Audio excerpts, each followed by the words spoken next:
घायल शेरनी घर में आ जाएगी तो और ज्यादा हमला करेगी। पहली बार आई थी शायद एविडेंस कम थे, इस बार आएगी दोबारा घर में घुसेगी तो ज्यादा एविडेंस इकट्ठे करेगी और ज्यादा फ्रेम कर देगी। और the kind of cases that I have, wife extra marital में, खुलेआम एक्स्ट्रा मैरिटल में है, और उसके बाद हस्बैंड कुछ बोलता है तो हस्बैंड को थ्रेटन कर देती है, कहती है कि I will trap you and your family everybody into so and so cases, otherwise let me live my life. खुलेआम। दूसरी चीज, ऐसी भी वीडियोस और एविडेंसेस हमारे पास में है जहां पे wife gate that alimony is a difficult task, तो उनके लिए इजीएस्ट ऑप्शन क्या होता है, लड़के को डीवी केस में, एफआईआर केस में इतना फंसाओ लड़के, और एक और इसमें पेज है तो उस चीज के लिए अगर सपोज मैं आप पे ट्रस्ट कर रहा हूं, मैं किसी लड़की पे ट्रस्ट कर रहा हूं और हम शादी कर रहे हैं, मुझे नहीं पता कल को क्या हो जाएगा, और होता है, यही होता है, कोई सोचता तो है नहीं। उस केस में एक लड़का शादी से पहले कुछ कर सकता है legally so that he can be safe. This is कहती है कि सर हमें इतना इतना इतना चाहिए, हमें नहीं पता कि कैसे मिलेगा, आप बताइए।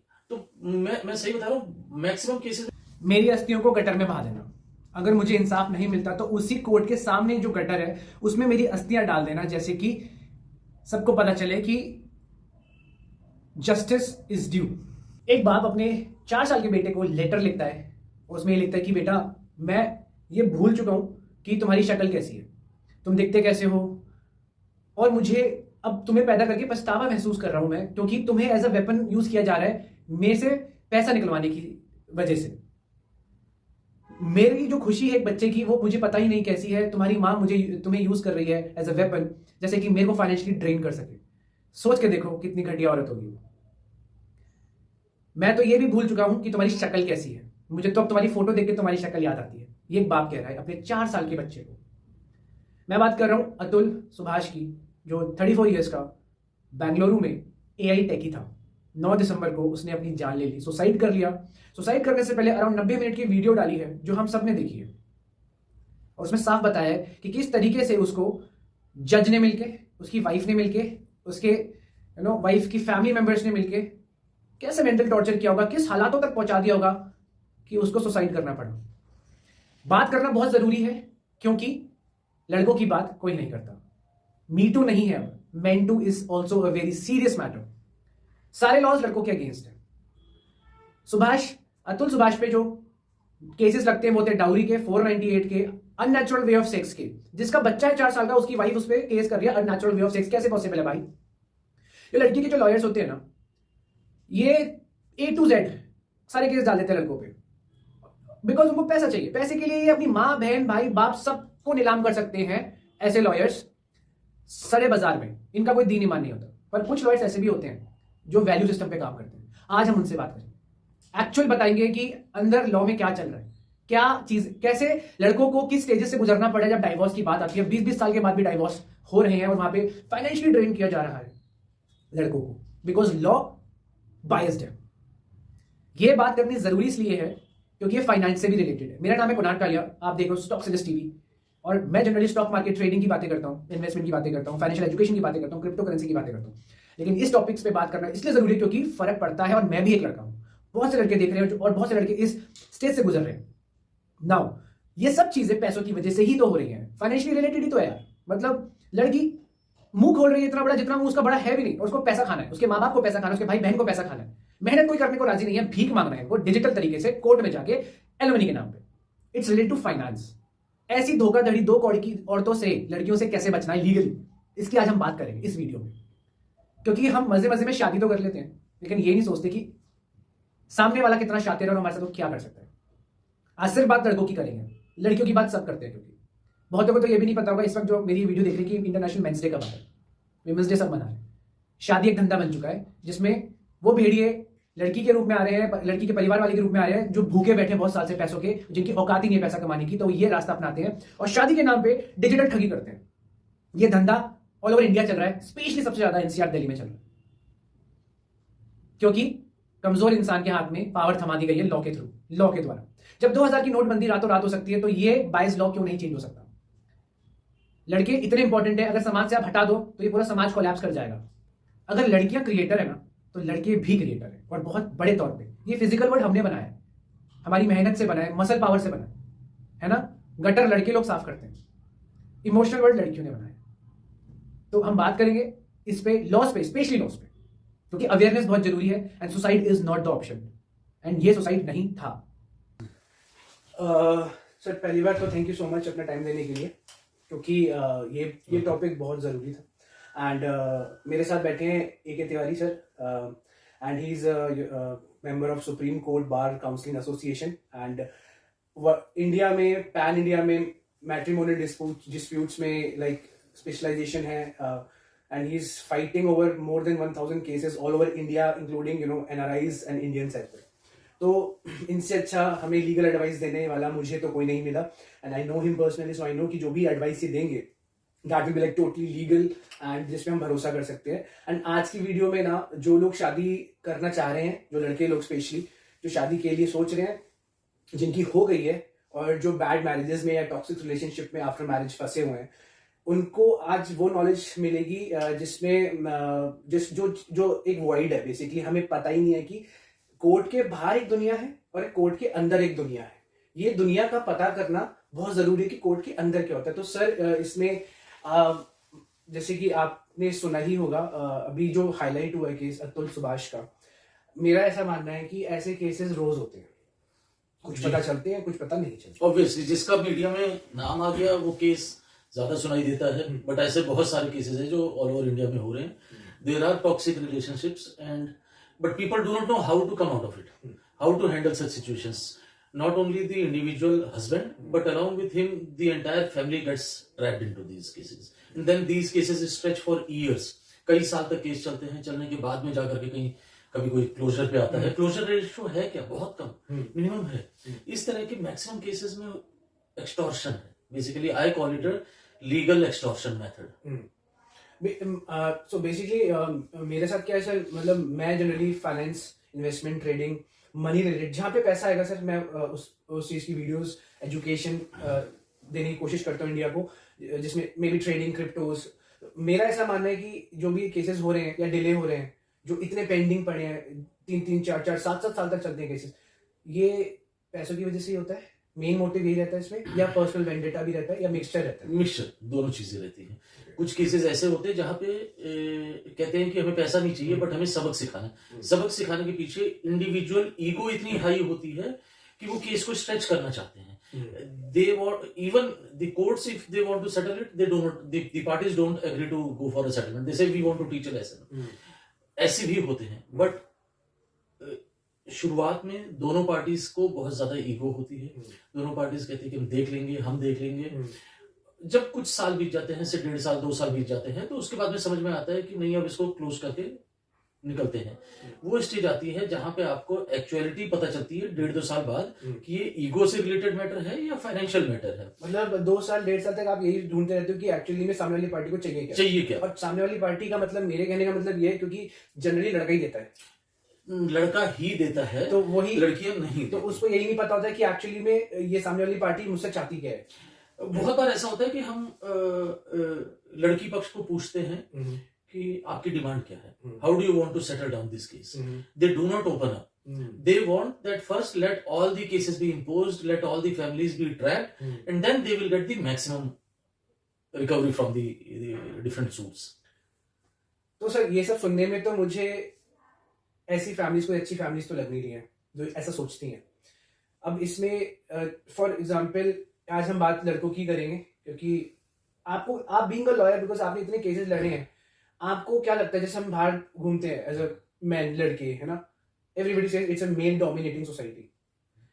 ये पुरानी कहावत चली आ रही है। Do you think in court it's also main dominating society? Not at all, not at all. In the world of courts, men do not have any say. Anything that a female says, be it the wife or a girlfriend or whoever it is, एक लड़की ने अगर कुछ कहा तो she hardly requires any evidence to prove it. Her verbal statement is considered as a proof. But if it is a husband on the other side, he has to prove along with the evidences, video, photos, so and so, with all the documentary thing, to prove that he has not done anything wrong. तो sir मतलब अगर जैसे कोई लड़की मेरे पे इल्जाम लगाना चाहती है, कुछ भी वो लगा देगी और वो मान लिया जाएगा और मैं प्रूफ करता रहूंगा कि भाई मैंने नहीं करा। Correct. बट अगर मैं किसी लड़की पे बोलना चाहूँ, इल्जाम लगाना चाहूँ एविडेंस के साथ, तो Court will not accept. They will the machinery. There is a machinery. Machinery is what? Police and the court. Two parts of the machinery. So both will say that no, your case cannot be taken up. We cannot take you. आपके पास evidence है, फिर भी आपकी बात सुनने वाला कोई नहीं है. Rare, I think 1% out of the 100 approaches from the men is accepted. But in case of a girl, 90% of the cases are accepted, whatever she says. यही तो खतरा है, इसलिए मैं ये वीडियो बना रहा हूँ. सर मेरे को ये आप बताओ, आपके पर्सपेक्टिव से आपको क्या लगता है, क्योंकि अगर हम देखें अतुल सुभाष का केस, तो उसकी वाइफ अच्छा कमा रही है एक्सेंचर में, है ना. Atul Subhash he was an AI engineer, 4 साल AI इंजीनियर था, एंड 4 साल का बेटा है उनका. अब लड़की अगर अच्छा कमा रही है तो पहले 20,000 की एलिमनी मांगती है, वो 40,000 की हो जाती है, फिर 40 से 80,000 की डिमांड करती है. ठीक है, अब उस केस में साफ दिख रहा है विमेन कार्ड चल रहा है, और जो जज है वो भी उसमें इन्वॉल्व है, उसने भी ब्राइबरी की मांग करी, शायद 5 लाख रुपए कह रहे हैं, है ना. Whatever we have heard from the news. उस केस में लड़का ऐसे ट्रैप अगर हो गया है कि भाई जज भी उसके अगेंस्ट है, लड़की तो है ही, है ना, और तो क्या कर सकता है लड़का, मतलब उसके पास ऑप्शन क्या रह सकता है, लीगली क्या रह सकता है ऑप्शन? लीगली सबसे पहला ऑप्शन तो ये है कि डर लड़कों को दिल से निकाल देना चाहिए, एंड ये सोचना चाहिए जो होगा हम लड़ेंगे. तब तक वही चैलेंज है. देखिए ये मैट्रिमोनियल डिस्प्यूट्स इस तरह से होते हैं, जो पहले टूटा वो घाटे में जाएगा.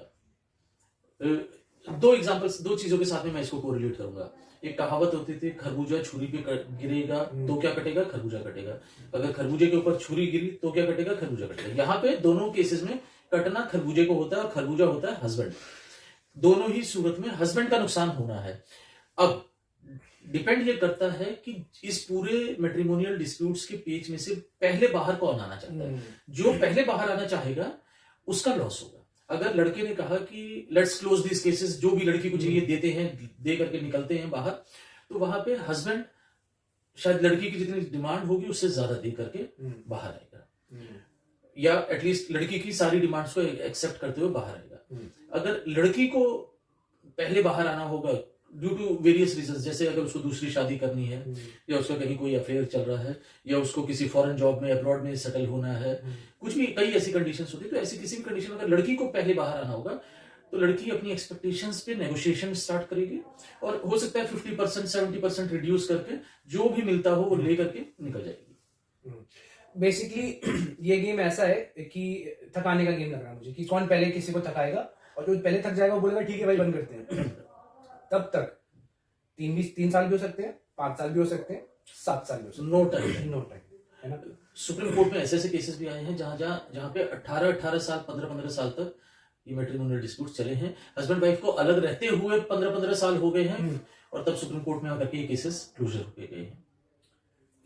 मेरे को ये जानना है कि ये लड़की करती ही क्यों है, मतलब हम सबको पता है पैसे के लिए कर रही है.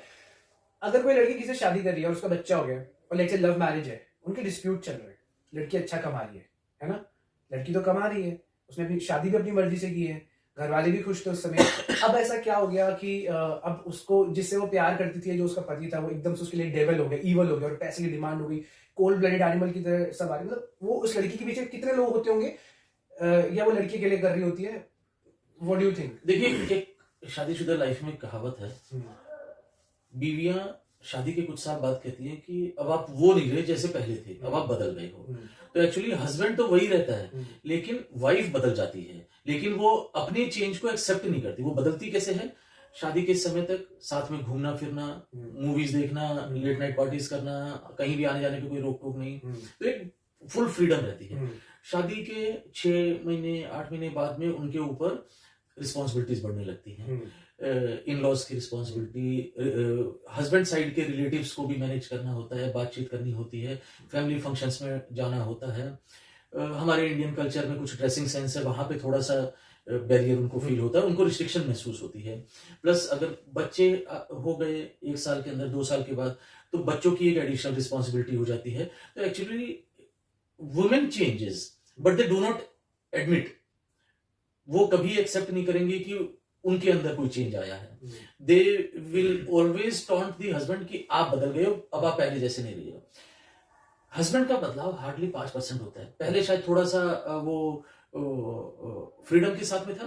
अब उसको कहीं जाना है तो अपनी मॉम डैड का भी ख्याल रखना है, अपनी वाइफ का भी ख्याल रखना है। फाइनेंशियली थोड़ी सी सेफ्टी सिक्योरिटी कंसर्न उसके पास होती है, क्योंकि अब उसके साथ में वाइफ है, बच्चा है, कोई मेडिकल इमरजेंसी है, कुछ भी है, तो हस्बैंड में थोड़ा बहुत, but husband becomes matured after marriage.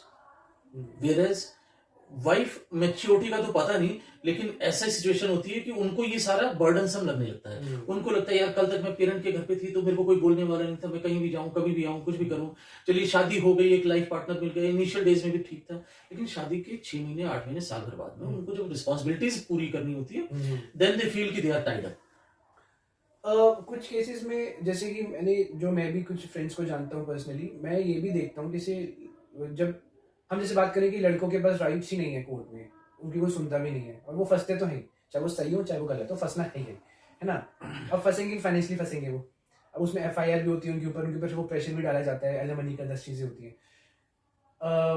कि आपको, आपके नॉलेज में, आपने सबसे वर्स्ट केस अभी तक कितने बड़े करियर में आपके आपने वर्स्ट केस क्या देखा कि आपको पता है कि भाई गलती लड़के की नहीं है, but he is suffering because of this reason? और ऐसे कौन से केसेस डाले जाते हैं, जैसे इस केस में कह रहे हैं कि भाई अतुल सुभाष की वाइफ को पता ही नहीं था, उसके लॉयर ने क्या क्या केस डाल दिए थे। ऐसा पॉसिबल नहीं है, ऐसा नहीं हो सकता। कोर्ट में कोई भी केस एडमिट होने के लिए पेटिशनर को, कंप्लेनेंट को साइन करना होता है, पूरी पेटिशन पे साइन करना होता है, हर पेज पे साइन करना होता है, पढ़कर साइन करना होता है, मजिस्ट्रेट के सामने खड़े होना होता है। जब तक मजिस्ट्रेट के सामने पेटिशनर कंप्लेनेंट खड़े नहीं होंगे, the case will not be admitted. Case admit कराने के लिए वो कोर्ट में गई हैं, खड़ी हुई हैं, साइन किया है, then the case has got admitted. So somebody saying that I was not knowing what my lawyer has put up is rubbish. अब इस केस में अगर एक लड़की ये सब काम कर रही है, तो उसके घर वाले भी तो उससे अगर अच्छे हैं, वो अगर उनमें भी एक सेंस है, ठीक है, they are good human beings, तो वो रोक सकते हैं, चीजें अमिकेबली सॉल्व कर सकते हैं। लेकिन अगर वो चीजें वो कर रही है और वो करती जा रही है, इसका तो इसमें तो साफ दिख रहा है मुझे भी, जो कि मैं तो लॉयर भी नहीं हूँ, कि भाई यहाँ पे तो पूरा घर वालों का सपोर्ट है। होता एक्चुअली यही है कि घर वालों का सपोर्ट रहता है। एक समय था जब शादी हो जाती थी तो ये कहा जाता था, बेटी अब ये तुम्हारा नया घर है, ये हस्बैंड है, आज से हम माता पिता नहीं, वो तुम्हारे पहले माता पिता हैं, जो father in law mother in law है, तुम्हें हमने अपने घर से विदा किया है, वही तुम्हारा घर है, तुमको वहीं रहना है, उसी फैमिली में रहना है। लेकिन अब सिचुएशन ये हो गई है कि यहाँ पेरेंट्स कहते हैं, बेटी हम तेरे को विदा कर रहे हैं, लेकिन कुछ भी हो, give me a call, I am just a call away, I will come and intervene in that. तो ये आप इंस्टिगेट करते हो ऐसी चीजें बोल करके। मैं थोड़ा सा टाइम लूंगा, 2-3 चीजें एग्जांपल के साथ में समझाता हूं। मैं बहुत जरूरी है सर, क्योंकि मेरे जो फ्रेंड्स हैं ना, मैं आपको बताता हूँ, so I am a 90s born kid। मेरे जो फ्रेंड्स हैं ना, मेरे साथ भी जो केस हुआ है, आई विल नॉट डिस्कस दैट, ठीक है, बट इन्होंने मेरी हेल्प करी थी बहुत ज्यादा, because I was totally trapped, it was a honey trap, you know. तो मेरे जो फ्रेंड्स मैरिड नहीं है, लाइक 34-33 ईयर्स की, वो डर रहे हैं, वो शादी करना चाह नहीं, उनकी मॉम डैड मुझे पता क्या बोल रहे हैं कि बेटा ऐसे समझा दो, ये शादी नहीं करना चाह रहा। अब मैं उन्हें क्या समझाऊं, बोल तो वो सही रहा है। मतलब आप पूरी मेहनत करते हो जिंदगी भर, पैसा कमाते हो, अपने पैरों पे खड़े होते हो, अपने घर का ख्याल रख रहे होते हो, माँ बाप का ख्याल रख रहे होते हो, अपने भाई बहन का ख्याल रख रहे होते हो, फिर एकदम से एक लड़की आती है अपनी जिंदगी में जिससे आपने सोचा था प्यार किया है या फिर शादी करी है, because then eventually love comes in marriages, right? नहीं आएगा तो वो हो भी नहीं सकती। फिर वो बैठ के सीधे 50% प्रॉपर्टी की हकदार बनने की कोशिश करती है, एंड दैट टू लीगली, आपके ऊपर अनएथिकल केसेस लगा के। तो वो चीज बहुत स्केरी हो जाती है कि भाई यार ये जिंदगी तो हमने इतनी मेहनत इस जिंदगी के लिए तो नहीं करी थी। तो वहां पे मुझे ऐसा फील होता है, और आपको भी यही लगेगा कि भाई जो अच्छी लड़कियां भी है ना, जो एक्चुअली में अच्छी हैं, वो भी because of these female feminist और हनी ट्रैप सिस्टम, और जो बेसिकली पैसों को लेके पागल हैं, जिनकी कोई एथिकल ग्राउंड्स ही नहीं है लाइफ में जीने के, वो उनकी वजह से उन्हें भी प्रॉब्लम फेस करनी पड़ रही है, क्योंकि वो कुछ पोर्शन तो अच्छा बुरा दो ना, बुरे की वजह से अच्छे को भी फेस करना पड़ा है, क्योंकि अब लड़कों के लिए बड़ा मुश्किल हो रहा है यकीन करना।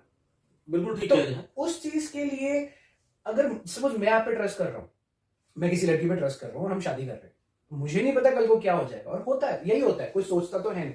उस केस में एक लड़का शादी से पहले कुछ कर सकता है legally, so that he can be safe, this is and sound. ऐसा कुछ लॉ है? ऐसा कोई लॉ नहीं है। मैं आपको एक चीज बताता हूँ, एक लीगल एग्रीमेंट कुछ ऐसा? Correct, this agreement is called prenup agreement. Quasi prenup, prenup agreement इसको कहा जाता है, but this is not valid in India. Prenup is considered a invalid document in India. Prenup में ये होता है जो फॉरेन कंट्रीज में है कि आप अपनी certain terms and conditions define कर लेते हो that you will marry, you will stay together, but if the marriage doesn't happen, so on these terms we will go for a dissolution. It is almost as equivalent to what we do in nikah under Muslim Marriage Act. Muslim Marriage Act में जब आप निकाह करते हैं तो उसी समय मेहर की रकम तय कर दी जाती है। मेहर की रकम वो होती है कि आप जब भी निकाह को तोड़ेंगे तो आपको ये रकम लड़की पक्ष को पे करनी होगी। तो it is almost kind of with certain limitations a prenup agreement, but under Hindu marriage act any such agreement is void ab initio from the date the agreement has been made. It is invalid because this is not considered as a valid document in। इतने hard loss क्यों बनाए? इसके पीछे एक reason ये है कि ये कहा जाता था हिंदू मैरिज एक्ट में शादी जब होती है तो ये 7 जन्मों का साथ है, 7 जन्मों से तोड़ने ही नहीं देंगे, हम साथ ही रहेंगे, हाँ। साथ रहते आए हैं और साथ रहेंगे। इवन डिवोर्स का क्लॉज इनिशियली 1955 से पहले हिंदू मैरिज एक्ट की जो भी गाइडलाइंस थे उसमें नहीं था। 1955 में जब हिंदू मैरिज एक्ट डेवलप किया, कोडिफाई किया गया इसको, तो वहां पे section 13(1) for contested divorce and section 13(b) for mutual divorce add किया गया, सो दैट अगर दोनों पक्षों में आपस में नहीं बन पा रही तो there is a method through which both of them can go for a separation. कुछ चीजें और ऐड करता हूं। जो ये प्रॉब्लम है, इस प्रॉब्लम में मेरा एक पर्सनल सजेशन है। लड़कों को कैसे बचाना है हाँ, नहीं उस पर आता हूं, लेकिन एक मेरा पर्सनल सजेशन है। आपको याद होगा, पता होगा, जब भी हिंदू मैरिज एक्ट के तहत शादी होती है तो शादी में 7 फेरे लगवाए जाते हैं, अग्नि के 7 फेरे लिए जाते हैं। मेरा हर किसी से एक रिक्वेस्ट होता है कि जब विवाह के दौरान जब 7 फेरे हो रहे हों, उन 7 फेरों की रिकॉर्डिंग जरूर करिए और पंडित जी को बोलिए कि आप 7 फेरों के मतलब एक्सप्लेन करिए। वो 7 फेरों में हर वो चीज लिखी है जिसकी वजह से, जिसको अगर मान लिया जाए तो प्रॉब्लम्स नहीं होंगी। आप शादी के बाद पत्नी के क्या धर्म है, पति के क्या धर्म है, धर्म मतलब रूल्स, कि हस्बैंड को वाइफ को कैसे ट्रीट करना है, वाइफ की किन जरूरतों का ख्याल रखना है, वाइफ के मान सम्मान के लिए क्या करना है, पैरेलली वाइफ को हस्बैंड की फैमिली में आने के बाद हस्बैंड की फैमिली से कैसे ट्रीट करना है, हस्बैंड की इनकम को कैसे ट्रीट करना है, हस्बैंड के साथ कैसा बिहेवियर रखना है, ये चीजें वो 7 फेरे लगाए जाते हैं उसमें यही एक्सप्लेन किया गया है, जिसको मैं चाहता हूं कि हर पंडित एक्सप्लेन करे विवाह के दौरान। दूसरा, मैं आपको ये बताना चाहूंगा, जो लड़कियां केसेस करती हैं उनके कुछ सेट पैटर्न्स होते हैं जो वो केसेस करती हैं। I want to explain, take 2 minutes of time to explain that. आप जानते हैं अगर लड़का लड़की में कभी झगड़ा होता है या कोई बात इतनी ज्यादा बढ़ गई कि अब उनको सेपरेशन में जाना है, जिस सेपरेशन को हम डिवोर्स कहते हैं, लड़का डिवोर्स फाइल करता है, लड़की डिवोर्स कभी नहीं फाइल करती। If I have 1000 cases, out of 1000 there would have been hardly 5 cases in which girl has filed a case of divorce. In 995 cases, girl files number 1 domestic violence, number 2 FIR against the entire family under section 498A plus other sections, number 3 maintenance. लड़की कभी भी divorce नहीं file करती, क्योंकि अगर लड़की ने divorce file किया लड़का कहेगा आई एक्सेप्ट, पैसा नहीं मिलेगा। वहां पे लड़कियां कई बार section 25 of Hindu marriage act के तहत एलिमनी भी डाल देती हैं, but still to get that alimony is a difficult task. तो उनके लिए इजीएस्ट ऑप्शन क्या होता है, लड़के को डीवी केस में, FIR केस में इतना फंसाओ लड़के, और एक और इसमें पेच है, सिर्फ अगर लड़के को फंसाया तो लड़का कहेगा मैं फाइट कर लूंगा, लड़ते हैं, देखते हैं। तो लड़कियां हमेशा क्या करेंगी, घर वालों को, mother, father, sister in law, brother in law, सबको लपेटेंगी। जितने मैक्सिमम लोगों, मेरे पास में ऐसी FIR है जहां पे एक ही लड़के की साइड के 10-10 लोगों को पार्टी बनाया हुआ। चाचा ताऊ मामा मामी, नहीं, चाचा ताऊ मामा मामी तो दूर हो गए, जो क्लोज रिलेशन में आते हैं, फादर, लड़के के फादर, लड़के की मदर, लड़के की सिस्टर, लड़के के जीजा, लड़के की बहन, लड़के की ब्रदर भाई, लड़के की भाभी, ये जो क्लोज रिलेशन होता है जो फादर मदर से लेकर के बना है, उसमें जितने लोग हैं सबको पार्टी बनाते हैं। सबके ऊपर ऐसे ऐसे बेसलेस एलिगेशन लगाएंगे, कहेंगे कि फॉर एग्जांपल एक लड़की है जिसको केस अपनी ननद के ऊपर डालना है, पता चलेगा ननद रह रही है कनाडा में, ये रह रही है इंडिया में, पिछले 3 साल से मुलाकात नहीं हुई है, तो लड़की उसमें अपनी स्टेटमेंट में एक लाइन लिखेगी, ननद ने मेरे को फोन पे वहां से गाली दी है, केस डर जाएगा, ग्राउंड बन गया कि उसने फोन पे इंस्टिगेट किया है लड़की को। ये क्या तरीका है? और हमारी कहना नहीं चाहिए लेकिन पुलिस व्यवस्था ऐसी है, they will start calling the girl from the Canada कि आप इंडिया आइए, आपके ऊपर केस फाइल हुआ है, लड़की ने ये एलिगेशन डाला है, तो हम आपको इस केस में एफआईआर में एक पार्टी बना रहे हैं, आप आइए और आकर अपने आप को जस्टिफाई करिए। एक लड़की जो मैरिज के बाद में अपने हस्बैंड के साथ किसी फॉरेन कंट्री में चली गई, कई सालों से मिली नहीं है, बहुत मतलब मेरे को तो ऐसा लग रहा है कि सुनकर, सॉरी टू इंटरप्ट, जी आप मतलब because we want to listen to you, मेरे को तो ये सब सुन के, I have also been through this चक्रव्यूह and I know कि ये कितना पेनफुल है। इसमें सुनकर बस यही लगता है कि लड़कों के लिए कोई लॉ बने ही नहीं है भाई। तुम लड़ोगे तो उस जगह ना जहां तुम्हारी सुनी जाएगी, ऐसे ही हो गया ना। अब आप वही वाली बात आ गई, एंड में कौन ज्यादा ताकतवर है पेशेंस के मामले में, वही जीतेगा। नहीं, उसके साथ नहीं, सिर्फ इतने में नहीं है। अच्छा, एक बहुत बड़ा एक मेजर फैक्टर मैं आपको बताता हूँ। लड़कों को ये जो स्केरी पिक्चर हम दे रहे हैं इस वक्त, और जो हमें पता है, करना क्या है, मतलब ये अगर कोई फंस गया है तो करना क्या है? एक्चुअली एक सेकंड प्रॉब्लम भी है। lawyers do not have, many of the lawyers do not have that much of in-depth knowledge as how to handle such cases. Case उठाने के लिए, केस लेने के लिए कोई कुछ भी बोल करके ले लेता है, but they do not know how to settle it out. मैं अपनी सेटलमेंट होगा मतलब नहीं, सेटलमेंट मतलब not only the settlement through monetary benefits, even legally also. Legally if you are contesting, ऐसा नहीं है कि आपका केस पूरी तरह खारिज हो जाएगा, हस्बैंड की कोई सुनवाई नहीं होगी, ऐसा नहीं है। मैं आपको एक छोटे एग्जाम्पल के साथ बताता हूँ। अगर मेरे महीने में 10 केस फाइल होते हैं, तो महीने में एटलीस्ट 2 से 3-4 केसेस का मेरा सेटलमेंट होता है एवरी मंथ। सेटलमेंट मतलब नॉट फाइनेंशियल सेटलमेंट, मतलब केस क्लोजर पे जाता है। क्लोजर पे जाने के लिए एक तरीका हो गया फाइनेंशियल सेटलमेंट, दूसरा तरीका है लीगली कई ऐसे प्रोसीजर्स इन्वॉल्व हैं जिसमें आपको लड़की को परेशान करना पड़ता है कोर्ट प्रोसीजर्स के थ्रू। मैं आपको एक मिनट का टाइम दूंगा, एक छोटा सा एग्जांपल देता हूँ। मेरे पास में लड़कियों के केसेस भी हैं, लड़कों के केसेस भी हैं, वाइफ के भी हैं, हस्बैंड के भी, दोनों की साइड से मैं केसेस लड़ता हूँ। डिपेंड करता है कि मेरा क्लाइंट कौन है। जहां पे कभी एक जमाना था जब कहते थे कि 50-50% केसेस आते हैं। 50% केसेस में मतलब अगर लड़की आई तो 50% लड़कियां गलत है, 50% सही है। अगर हस्बैंड आ रहे 50% हस्बैंड सही है, 50% हस्बैंड गलत है। आज का सिनेरियो ये है, हस्बैंड्स के केस में 90% of the husbands are trapped, 10% are still there who are actually doing cruelty on the wife. ऐसा होता है, आज भी कुछ ऐसे हस्बैंड्स हैं जो वाइफ के साथ मारपीट करते हैं, गाली गलौज करते हैं, ऐसे केसेस भी होते हैं, बट उसकी क्वांटिटी आउट ऑफ 100 10% है। बट 90% वो है जहां पे ये पता है कि हस्बैंड को फॉल्स केसेस में फ्रेम करो और उनसे उगाही करो। सिमिलरली वाइफ की साइड से, अगर मैं लड़कियों की साइड से देखूं तो वहां पे भी ऐसा है, 20% इज एक्चुअली जो कि रियल विक्टिम है, बाकी otherwise they all want money. लड़कियों से जब डिस्कशन होता है तो सीधे कहती है कि सर हमें इतना इतना इतना चाहिए, हमें नहीं पता कि कैसे मिलेगा, आप बताइए। तो मैं सही बता रहा हूँ, मैक्सिमम केसेस में जब ऐसा कोई आता है मेरे पास तो मैं कह देता हूँ thank you very much, I can not take up your case, I do not have the capability to handle such cases, I never want to stand for anything wrong. झूठ को सच बनाने में बहुत ज्यादा मेहनत लगती है, वो बनता नहीं है। नहीं, मेरी प्रॉब्लम दूसरी है सर। मेरी प्रॉब्लम ये है कि मैं अनएथिकल में नहीं जाना चाहता। भगवान की दया से मैं जो विक्टिम हस्बैंड्स हैं उनको सेव कर लूं, वो मेरी प्रायोरिटी रहती है। वाइफ के केसेस में मैं सिर्फ उन्हीं केसेस को लेता हूं जहां पे wife actually victim genuine victim है। मतलब एक सिचुएशन, फॉर एग्जांपल लड़के के पास एविडेंस है ना, कि भाई उसके पास वीडियो एविडेंस भी है, ऑडियो भी है, चैट्स भी हैं ऑफ क्रूएलिटी। उस केस में क्या लड़के का जो लड़का भारी पड़ेगा कोर्ट केस में, या फिर बातें वही चलेंगी, डेट ही लगेंगी? और जब आपको दिख रहा है फॉर एग्जांपल क्रूएलिटी फिजिकली हुई है तो एज अ प्रूफ बिल्कुल जीतने के पूरे चांस रहते हैं लड़के के। देखिए प्रॉब्लम क्या होती है, जब क्रूएल्टी का प्रूफ लड़की से मांगा जाता है तो लड़की कह रही थी जब मेरे साथ पिटाई हो रही थी तो मैंने कैमरा थोड़ी ना लिया होता, मैंने वीडियो रिकॉर्डिंग थोड़ी ना किया, तो आई do not have any proof. तो वहां पे कोर्ट्स लड़की की वर्बल स्टेटमेंट पे रिकॉर्ड कर लेती है। लेकिन उसी जगह जब हस्बैंड कहता है I do not have a proof, तो कहते हैं no no no, we will not accept, you have to bring the proof. जो आपने सिनेरियो बताया, इस सिनेरियो में, ऐसे सिनेरियो में क्या हुआ, हमारे पास बहुत सारे ऐसे केसेस हैं जहां हस्बैंड्स के साथ में एक्सट्रीम क्रूएल्टी हुई है। मैं मतलब आई फील शेम टू से the kind of cases that I have. Wife extra marital में, खुलेआम एक्स्ट्रा मैरिटल में है, और उसके बाद हस्बैंड कुछ बोलता है तो हस्बैंड को थ्रेटन कर देती है, कहती है कि I will trap you and your family everybody into so and so cases, otherwise let me live my life.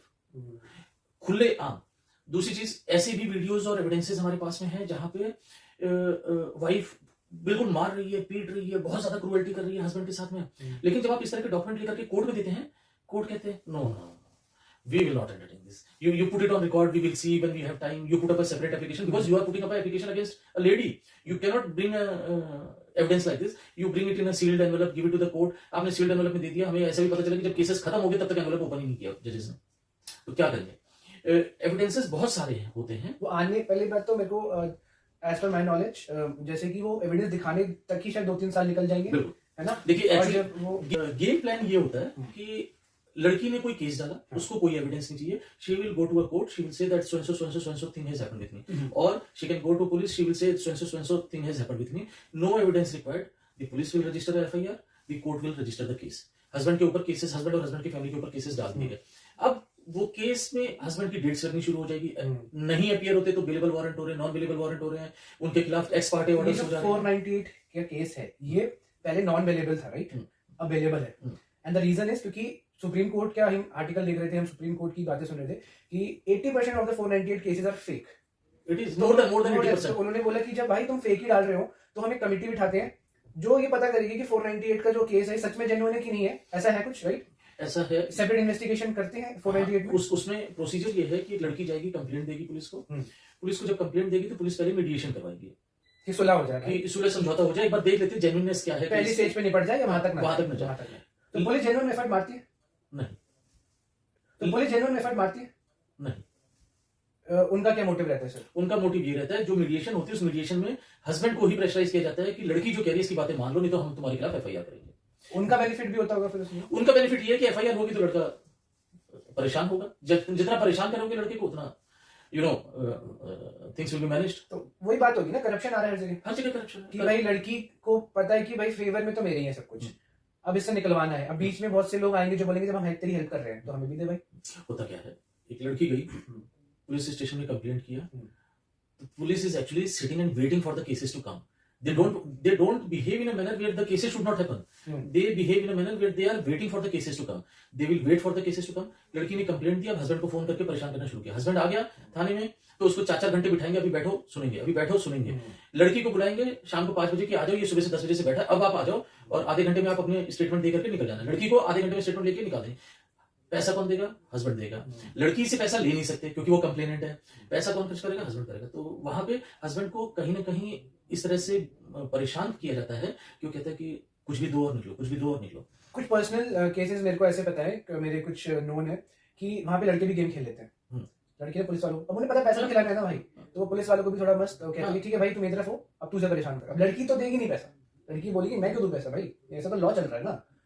तो मैंने देखे कुछ केसेस जहाँ पे लड़के एक्चुअली में स्मार्ट होते हैं बहुत, and they have money to give, कहते ठीक है भाई मैं तुझे पैसा दूंगा तो उसको परेशान कर। तो ये रिवर्स गेम भी चलता, लेकिन प्रॉब्लम क्या है कि मेजोरिटी में नहीं चलता। रिवर्स गेम हार्डली 5%, बहुत कम, 5% ज्यादा बोलते हैं, 2% कि भाई उसको पता है कि चल भाई तू ले मुझसे, उससे परेशान कर। वो भी अब हर कोई थोड़ी दे सकता है पैसा इतना, हर किसी के पास बिल्कुल है ना। अब जो गरीब है बेचारा, जिसके पास ज्यादा पैसे नहीं है, जिसके पास लाइबिलिटीज है, ईएमआई है, वो तो बोलेगा भाई मैं पैसा दे नहीं सकता, अब क्या करूं मैं, चल लड़ी ले भाई, ठीक है मैं बर्बाद हो जाऊंगा। अब मैं ये सोचता हूँ कि अतुल सुभाष के केस में उस बंदे की 2 साल में सर 120 शेयरिंग हुई है, 2 साल में, जबकि 1 साल में 5 हो जाता, मुझे लगता है बहुत बड़ी बात है। नहीं 1 साल में 5 तो नहीं, 5 से ज्यादा ही हो जाती है मेरे को ऑन एन एवरेज 1.5 से 2 महीने में 1 डेट लगेगी, तो आप मान लो 6-7-8 डेट। ऑन द ग्राउंड से मैंने देखा है कि कई बार जज बीमार हो जाता है, कई बार लॉयर्स की हड़ताल हो जाती है ना, और जब भी तुम्हारी डेट स्किप होती है तो 3 महीने के बाद ही आएगी भाई, वो 2 महीने 3 महीने तो मिनिमम लगेंगे, 2 महीने तो मिनिमम है उसमें, है ना, यही होता है ऑलमोस्ट 2 महीने मान के चलिए। फिर पता चलता है कि आपका केस बढ़िया अगर चल रहा है ना, ऑन द ट्रैक है, लड़कों के लिए फॉर एग्जाम्पल, लड़कियों को तो मस्ती चलता है भाई ठीक है तो उधर सर ये होता है कि जज बदल गया बहुत, ये और आपको आप एज अ लॉयर के पॉइंट ऑफ व्यू से अगर सोचते हो, क्योंकि आप भी एक लड़के ही हो, you are from male society, है ना, और जो लड़की है उसका भी जो केस लड़ा जा रहा है, कई बार लड़के लोग भी लड़ रहे होते हैं, मेल सोसाइटी लड़ रहे होते हैं, उन्हें भी पता है ये गलत है भाई, हमारी जो क्लाइंट है वो गलत है, बट उन्हें लड़ना है क्योंकि उन्हें भी पैसा कमाना है, उन्हें भी अपने घर चलाना है ना, वो भी है। तो जब उनको मुझे ऐसा लगता है, जब उनको फील होता है कि भाई ठीक है हमने जितना कमाना था कमा लिया, अब एक काम करते हैं, अब ज्यादा परेशान नहीं करते हैं, ऐसे केसेस भी होते हैं कि लॉयर कहते हैं चल ठीक है अब सेटलमेंट लड़की को मना लेते हैं, लेकिन लड़की का लॉयर भी मेरे को लगता है केस खत्म नहीं करने में ज्यादा इंटरेस्टेड रहता होगा ना। नहीं ऐसा नहीं, देखिए मैं जैसे मैंने बताया कि मेरे पास दोनों तरफ के केसेस रहते हैं, लड़की की तरफ के भी केसेस हैं, लड़के की तरफ के भी केसेस हैं। मेरी हमेशा इंटेंशन ये होती है कि ये तो पता है खरबूजा चक्कू खरबूजे से कि कटना तो लड़के को, तो जितना मिनिमम से मिनिमम है, जितना एट द अर्लीस्ट सेटलमेंट करके खत्म कर लो। उसके पीछे रीजनिंग देता हूँ, ये मेरी सोच क्यों है। जिस लड़की ने एक बार आपके ऊपर केसेस कर दिया, वो आपके ऊपर बार बार केसेस करेगी। She is not fit for your family if she has done it once. एक बार प्रॉब्लम क्रिएट की है, आज मान भी गई, किसी तरह से शांत भी हो गई, कल को फिर डालेगी। घायल शेरनी घर में आ जाएगी तो और ज्यादा हमला करेगी।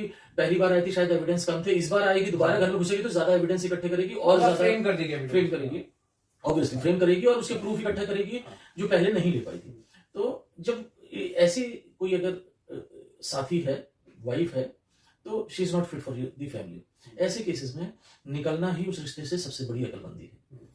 और निकलने का ऐसा होता है कि you don't agree to any XYZ demand, but try to close negotiate, keep a platform always open for negotiation. जिस जगह पे आपको लगे कि सेटलमेंट हो सकता है, एक ठीक ठाक which you as a husband can manage, वो दे करके निकलिए, इस रिश्ते से बाहर निकलिए, इसको एक बुरा सपना समझ करके छोड़ दीजिए और लाइफ में आगे बढ़ जाइए। मेरा इसमें आपसे ये क्वेश्चन है कि लड़का एज अ हस्बैंड अपनी वाइफ पे कौन सा केस कर सकता है? बिकॉज लड़कियां तो बहुत सारे कर सकते हैं, 498, डाउरी, डीवी, ना जाने क्या क्या, है ना। लड़का क्या कर सकता है? सिर्फ एक केस, क्या है वो?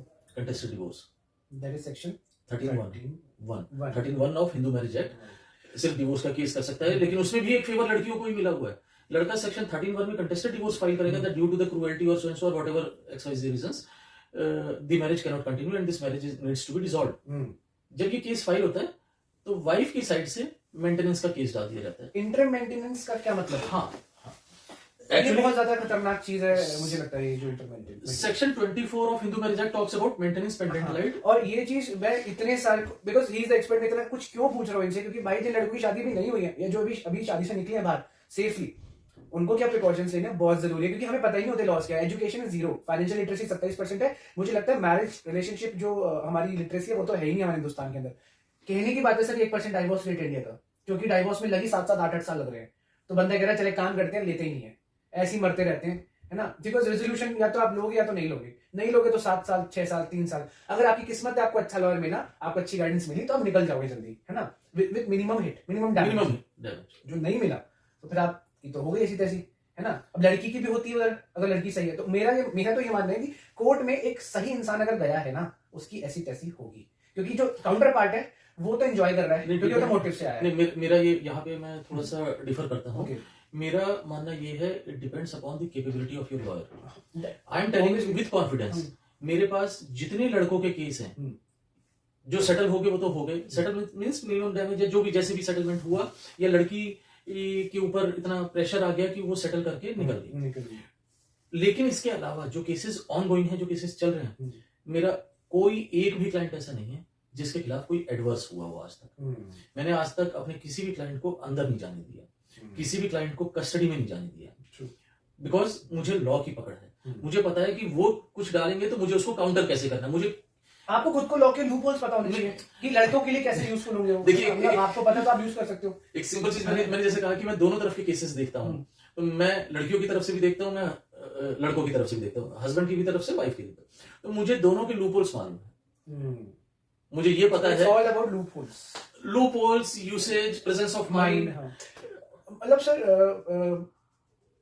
आप क्या एडवाइस देना चाहोगे एक ऐसे व्यक्ति को जो इन वन लाइनर जो इस टॉक्सिक मैरिज में फंसा हुआ लड़का और लड़की भी, ठीक है, एक वन लाइनर एडवाइस जो आप देना चाहोगे कि भाई now you should do this even if you are totally fucked up.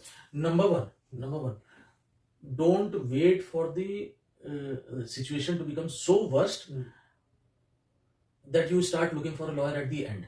मेरा ये मानना है, जैसे ही चिंगारी उठे या जैसे ही आपको इवन आपको 100% टॉक्सिक रिलेशन में आप नहीं पहुंचे हैं, बट यू आर इन 10%, शुरुआत हो गई है, कहीं थोड़ा सा नहीं समझ में, कहीं थोड़ा सा, कंसल्ट अ लॉयर।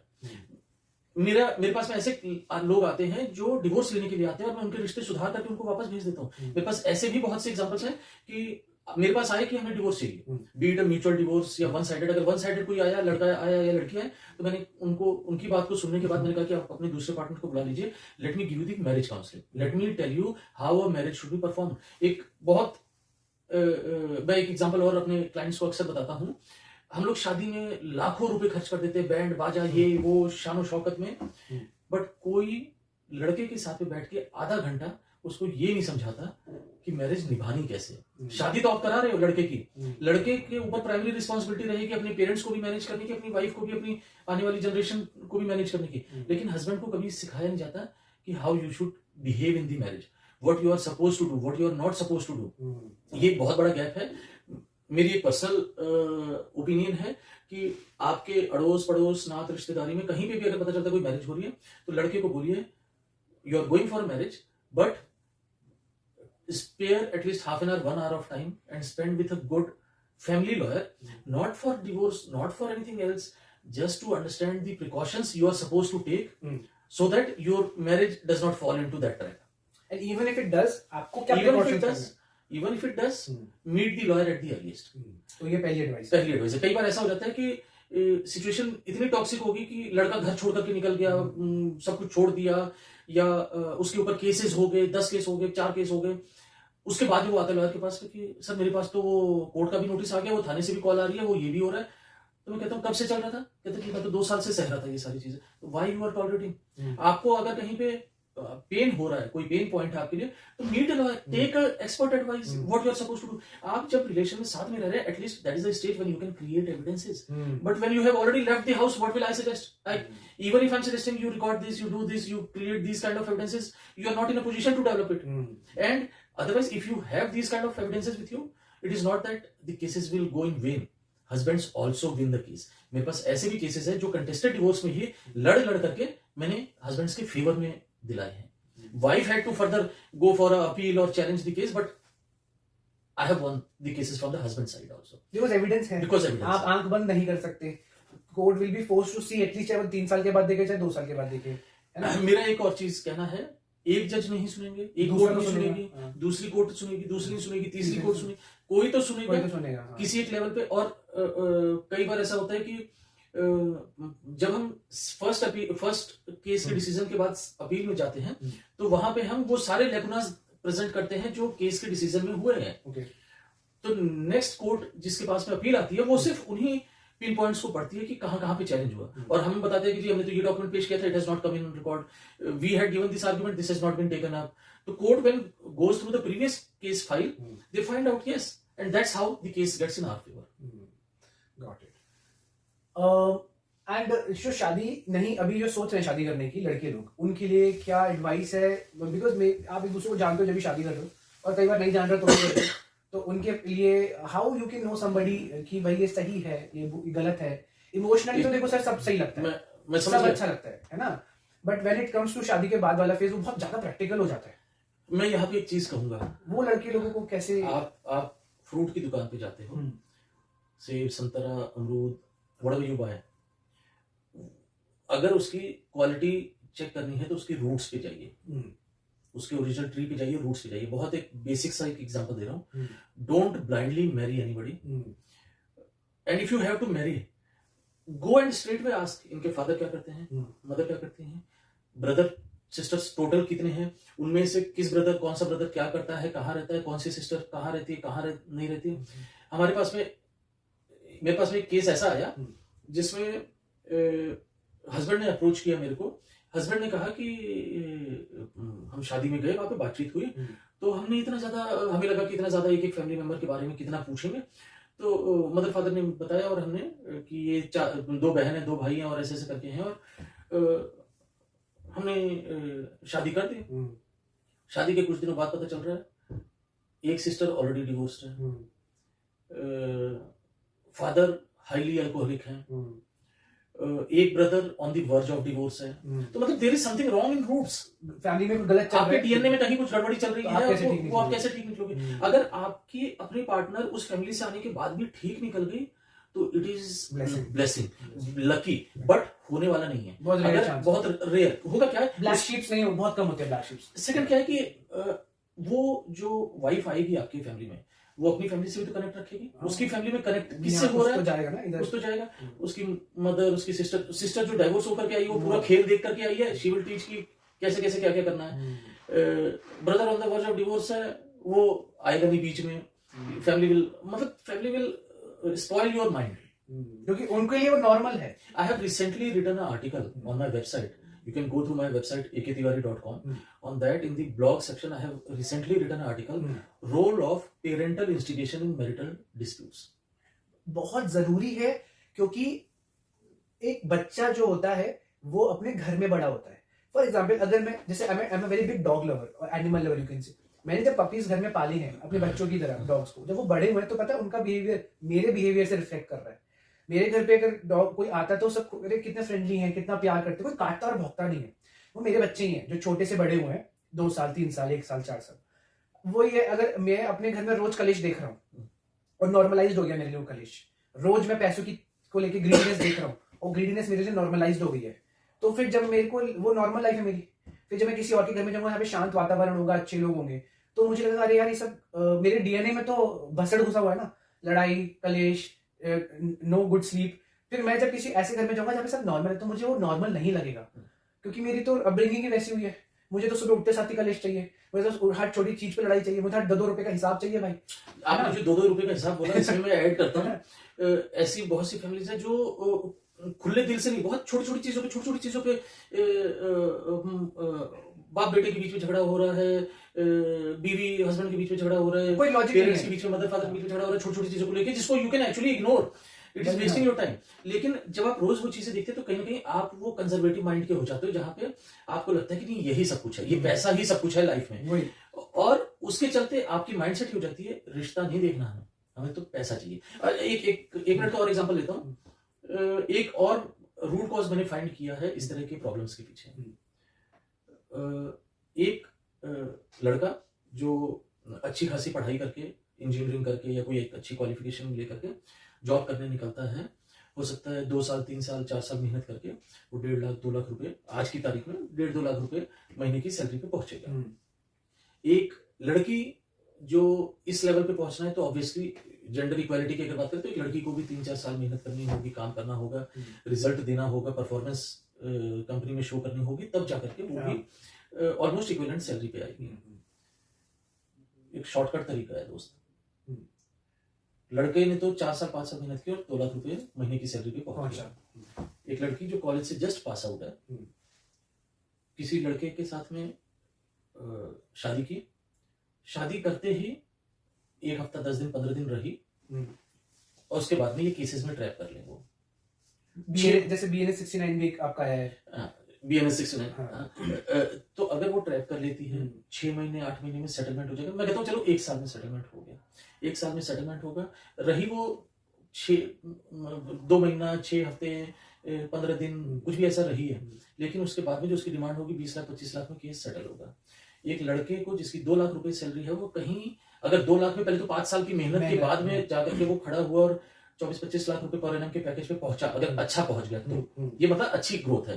अदरवाइज लड़कों की इतनी सैलरी है नहीं, लेकिन अगर अच्छा ग्रोथ किया और वहां पहुंचा, उसके कंपेरिजन में वो लड़की 1 महीना रही है साथ में, 25 लाख रुपए लेकर के आ गई। वो 1 साल की मेहनत करी है उसने लीगली, हाँ, और उसका पैकेज हो गया, वो उसका पैकेज हो गया, और एक खत्म हुआ दूसरा। मेरे पास खुद के पास ऐसे कई क्लाइंट्स हैं जहां रिपीटेड हैं, सेकंड मैरिज हुई है, थर्ड मैरिज हुई है। एक लड़की का मेरे पास में केस है जिसकी 3rd मैरिज के बाद में अब उसने केसेस डाले, and court has accepted the cases, police has accepted the 498 cases, despite the fact कि वो पहली दोनों मैरिज में इसी तरह से निकली है, किसी में 50 लाख किसी में 75 लाख लेके निकली है, अब तीसरी मैरिज में उसके बाद डाला और कोर्ट ने और पुलिस ने एक्सेप्ट किया। वही तो बात होगी ना सर कि यहाँ पे पेरेंटिंग का इन्वॉल्वमेंट बहुत ज्यादा है। अगर पेरेंट ही तुम्हें उकसा रहे हैं और सपोर्ट कर रहे हैं गलत काम के लिए, तो फिर तो आप चौड़े होके करोगे वो काम। बिल्कुल।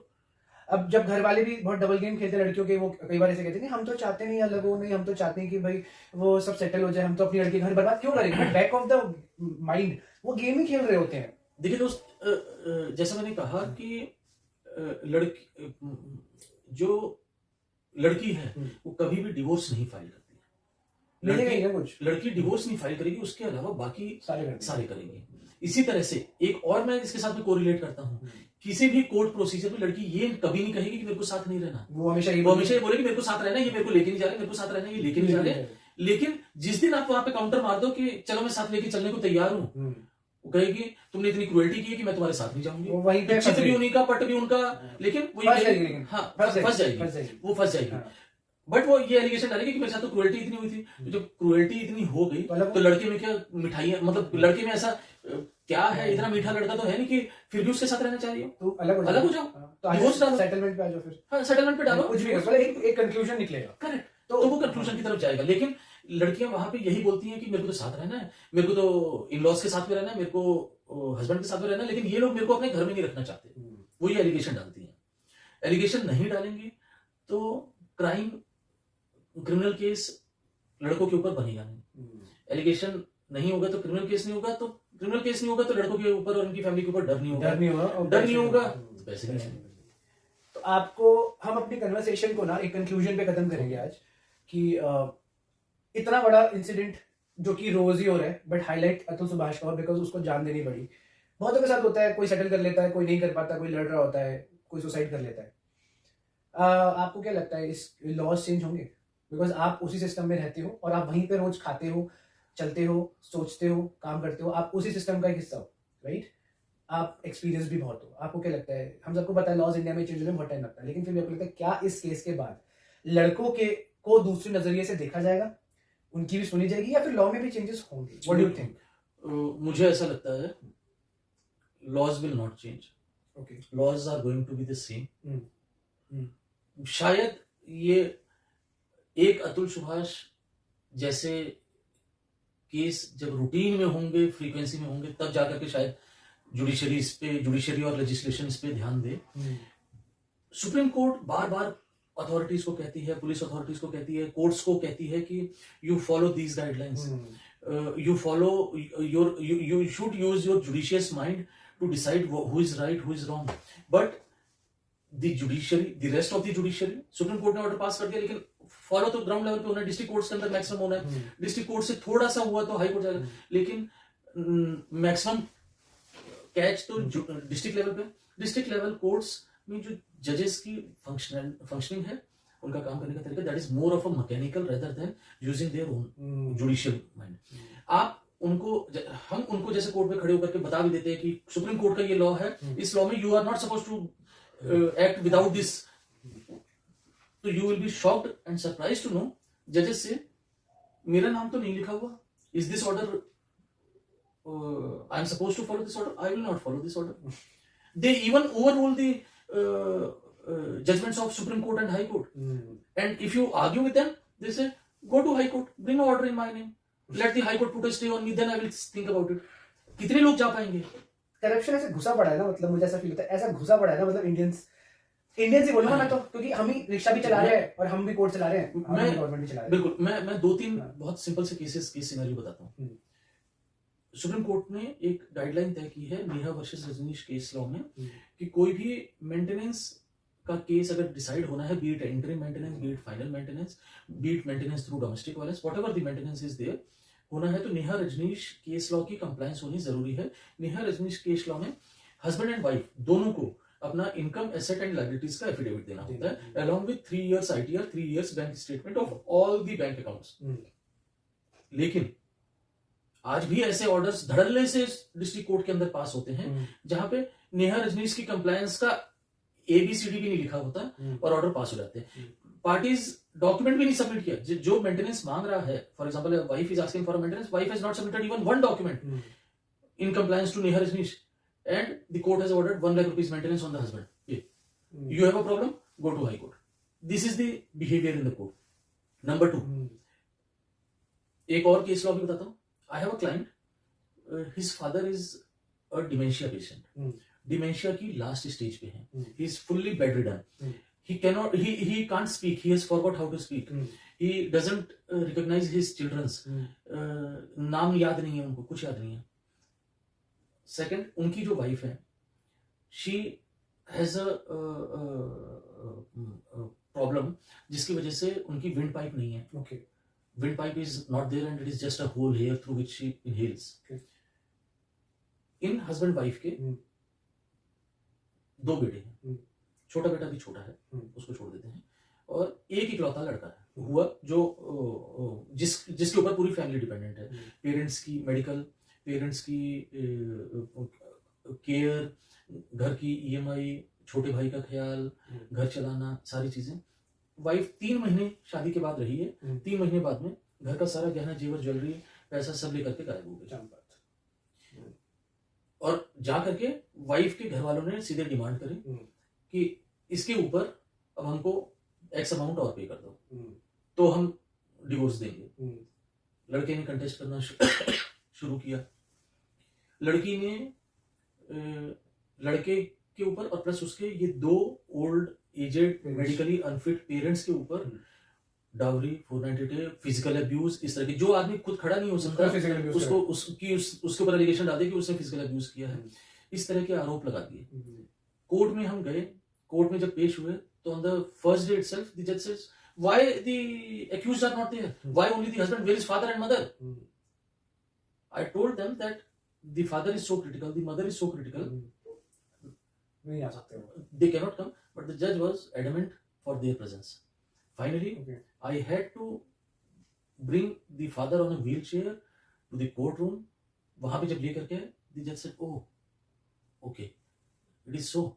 Still, that judge has ordered 75,000 rupees per month as a interim maintenance on the husband. उसको क्या, उसको दिख भी रहा है, दिख भी रहा है, उसको पता भी चल गया कि जेन्युइन है, जेन्युइन, फिर भी उसने क्यों करा ऐसा? आपको क्या लगता है? Mechanical mindset. उससे उसका कट होगा उसमें? नहीं, ये मैं नहीं कहूंगा।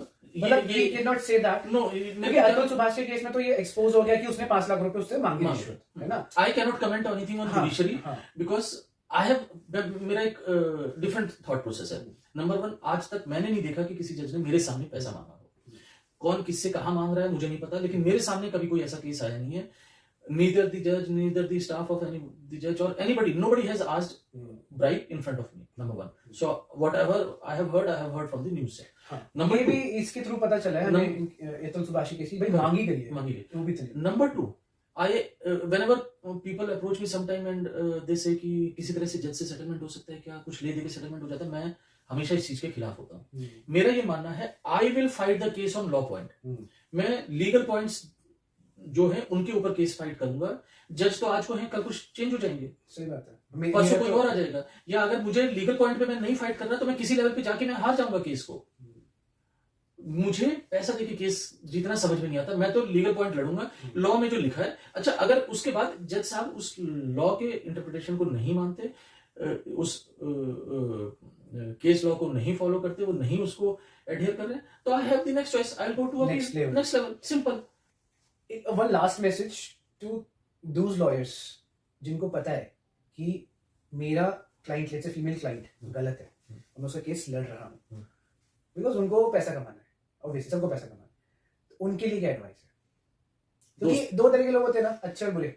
मैं ये तो नहीं बोलूंगा कि जो लड़कियों के केस लड़ रहे हैं वो अच्छे लॉयर है या बुरे लॉयर है, उनमें भी कैटेगरीज डिवाइड है, जिनको जेन्युइनली कमाना है और जिनको जेन्युइनली दिख रहा है गलत है। तो आपका एक कंसोलिडेटेड क्या एडवाइस होगी लॉयर्स के लिए, जिनको पता है कि भाई हमारी क्लाइंट गलत है और वो एक्चुअली में क्रुएल्टी कर रही है, लड़की की हालत बुरी है, तो आप क्या बोलोगे लॉयर्स को? दोस्तों, मेरा ये कहना है, पैसे कमाने की जिंदगी में बहुत अपॉर्चुनिटी मिलती है, even with ethical ways, even if you fight for the right cause, भगवान भी आपका साथ देता है। पैसे के पीछे किसी की बद्दुआ मत लीजिए, किसी एक की बद्दुआ लेंगे आपकी अपनी जिंदगी भर परेशानी बनी रहेगी। आप किसी के लिए जेन्युइनली खड़े होते हैं, जेन्युइनली इंसाफ दिलाने के लिए लड़ते हैं, और जैसा मैंने अपना एग्जांपल दिया, मेरे पास अगर कोई गलत केस आता है तो मैं लड़की को भी केस लेने के टाइम में ग्रिल करके क्वेश्चन आंसर्स इतने पूछता हूं जिससे मेरे को सच्चाई निकल जाए। लड़का आता है तो लड़के से भी पूछता हूं, और मैं उनको साथ में ये भी कहता हूं कि अगर आज आपने मुझसे झूठ बोला तो मुझे कोई प्रॉब्लम नहीं, मुझे तो 4 महीने बाद, 6 महीने बाद या ऑपोजिट पार्टी का रिप्लाई आने के बाद में पता चल ही जाएगा कि सच्चाई क्या है, या कल को एविडेंस स्टेज पे निकल के आ जाएगा कि सच्चाई क्या है। उस स्टेज गलत इंटेंशन के साथ मेरे पास में आए हैं तो बेटर होगा you go to some other lawyer, I will not be able to handle this case. लेकिन अगर आप जेन्युइन हैं, आपके साथ गलत हुआ है, बी इट हस्बैंड और बी इट अ वाइफ, लेकिन अगर आपके साथ गलत हुआ है, I can assure you I will stand with you for ever, B it at what ever level, मैं लड़ूंगा आपके लिए। लेकिन अगर आप गलत हैं तो माफ करिए, मुझे ऐसा पैसा नहीं चाहिए। भगवान की दया से जितना काम मैं कर रहा हूं, इसी के बाद में मेरे पास टाइम नहीं होता। I work 16 to 18 hours a day। True true. सुबह 9 बजे से and thank you for the time today, क्योंकि बड़ा मुश्किल था, हम सुबह से लगे पड़े थे, क्योंकि बहुत जरूरी है ये टॉपिक, क्योंकि this is all related to finance and life.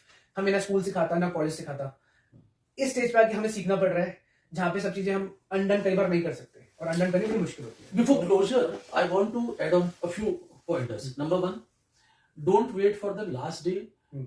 that situation becomes critical. Hmm. You should approach a lawyer when it has started at that stage only, Okay. so that at the appropriate time you can also create certain precautions for Or yourself, boundaries. boundaries for yourself. Number one.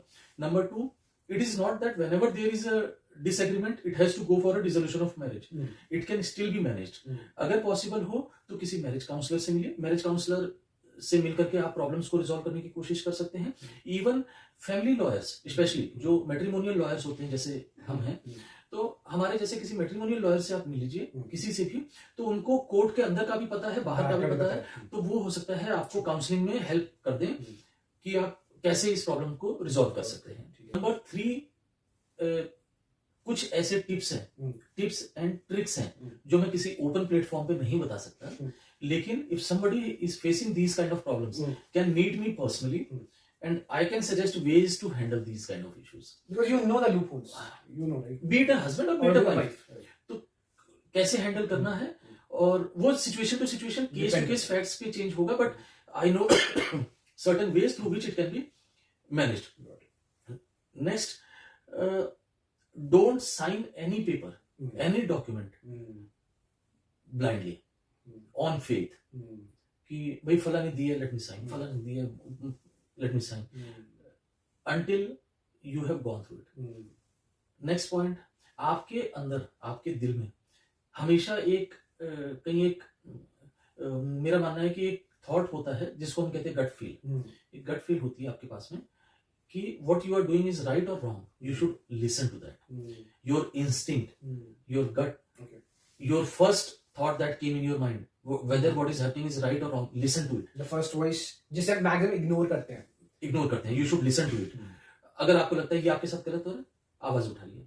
आपको लगता है कि आपके साथ cruelty हो रही है, आवाज उठाइए, बोलिए. एक और चीज होती है, हमें एक सोशल स्टिग्मा होता है कि लोग क्या कहेंगे, लोग क्या बोलेंगे. भाई जब आप रहोगे नहीं दुनिया में तो क्या बोलेंगे. आपकी फैमिली पे जो बीत रही है उसको देख करके लोग क्या बोलेंगे. वो सब अकेले देखना पड़ता है. अपनी लड़ाई खुद लड़नी पड़ेगी. और दुनियादारी की बिल्कुल चिंता मत करिए कौन क्या बोल रहा है. आपके घर में कलेश बना रहेगा तो दुनिया मजे लेगी. आपको अपनी फैमिली खुद कंट्रोल करनी. एक और बहुत अच्छा टिप देना चाहूंगा, स्पेशली फॉर हस्बैंड्स. देखिए, शादी के बाद हस्बैंड अपने ससुराल नहीं जाता, हस्बैंड वाइफ को अपने घर लेकर आता है. अब जब हस्बैंड घर पे लेकर के आए तो घर पे हस्बैंड की सिस्टर है, उसके अपने रिलेटिव्स हैं, पेरेंट्स हैं, बाकी लोग हैं, प्लस एक वाइफ भी आ गई उस फैमिली में आ गई.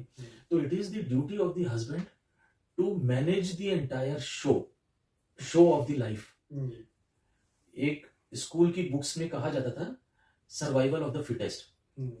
Every husband should be so fit that he is able to manage between his family, his parents, his in-laws, his wife relatives, everybody. It is the duty of the husband to manage that. Why do husbands expect that wife should have so and so knowledge when she is coming to me? Why are you expecting कि wife आएगी तो वो ऐसा behave करेगी, वैसा behave करेगी, ऐसे रहेगी, वैसे रहेगी? Is she has she practiced this before? No.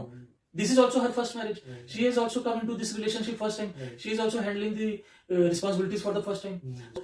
हम हस्बैंड की रिस्पॉन्सिबिलिटीज को सिंपली ये कह के नहीं रिफ्यूज कर सकते कि वाइफ आएगी वो देख लेगी, उसको पता होना चाहिए कैसे करना है. वो तो नहीं है आपके घर में, आपको उसको बताना पड़ेगा. देन नेक्स्ट, एक बहुत बड़ी गलती होती है इस तरह के रिलेशंस में मैंने देखा है. हस्बैंड की जो इनकम होती है, for example husband and wife both are working. Husband की इनकम से घर की ईएमआई जा रही है, गाड़ी की ईएमआई जा रही है, expenses, household expenses bear हो रहे हैं, चाइल्ड एजुकेशन बियर हो रहे हैं, सारे एक्सपेंसेस बियर हो रहे हैं. एंड हम क्या कहते हैं कि वाइफ की इनकम जो है we are saving that income. अब दोनों ने 10-10 साल काम किया, 10 साल बाद हस्बैंड के पास में नेट बैंक बैलेंस होगा 1 लाख रुपए, क्योंकि बाकी सारे पैसे उसने ईएमआई, बच्चों पे, सब चीजों में खर्च कर दिए. वाइफ के पास बैंक बैलेंस होगा 50 लाख रुपए 10 साल के बाद, क्योंकि उसने तो कुछ खर्चा ही नहीं किया, उसके सारे एक्सपेंसेस तो हस्बैंड बियर कर रहा है, प्लस उसका पैसा तो सिर्फ सेव हो रहा है. यहाँ तक कि अगर उसको ज्वेलरी लेनी है हस्बैंड बता रहा है, घूमने फिरने जाना है, सब सारे खर्चे हस्बैंड के, तो उसके पास सेविंग हो गया. इस तरह के रिलेशंस में जब डिस्प्यूट पैदा होता है तो वाइफ सबसे ज्यादा लेवरेज ली जाती है. रीजन भी, हस्बैंड के पास है लाख रुपए, वाइफ के पास है 50 लाख रुपए, नो प्रॉफिट शेयरिंग. वाइफ के पास जितना है वो पूरा उसका है, हस्बैंड ने अगर कोई प्रॉपर्टी, मकान कुछ बनाया तो उसमें से भी 50% राइट वाइफ ले जाएगी.